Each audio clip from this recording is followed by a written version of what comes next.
রাজস্থানে ব্যবসায়ী খুনে আরো এক মূল অভিযুক্ত ধরা পড়ল। জুবের আহমেদ ইন্দোরে স্টেশন থেকেই ধরা পড়ল। এর আগে কলকাতায় ধরা পড়েছিল 3 জন খুনি।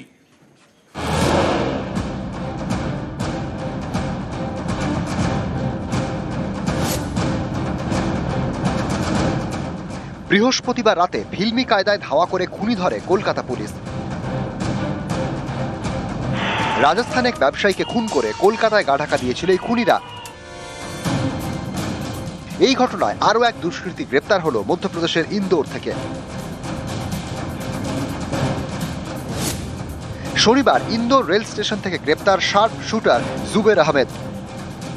লোকাল পুলিশ প্লাস ডিডিকে বলা হয়েছিল, ওরা দুজনকে প্রধান ধরে অ্যান্ড একজন একটু দূরে ছিল, ও প্রথমে পালিয়ে যায়, পরে ওকে ধরা হয়েছে।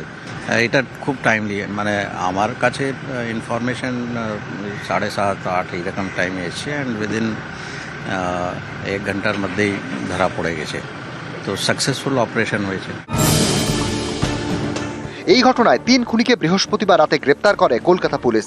রাজস্থানে খুন করে একাধিক রাজ্য ঘুরে তারা গা ঢাকা দিয়েছিল কলকাতায়।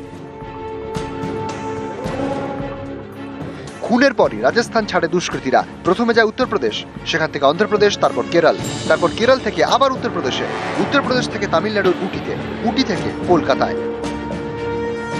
15 অক্টোবর কলকাতায় আসে খুনিরা। একাধিক রাজ্য ঘুরে আসার ফলে টাকা পয়সা ফুরিয়ে আসছিল তাদের কাছে। সস্তায় থাকার জায়গা খুঁজছিল রাজস্থানের এই দুষ্কৃতীরা।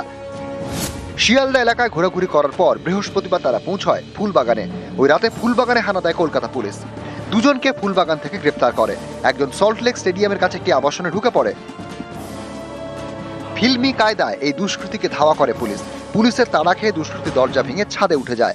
সেখান থেকে লাফ দিয়ে অন্য ছাদ থেকে লাফিয়ে কার্নিশে, সেখান থেকে লাফিয়ে পালানোর চেষ্টা। যদিও তাতে শেষ রক্ষা হয়নি, খুনিকে ধরে ফেলে পুলিশ। নিউজ 18 বাংলা।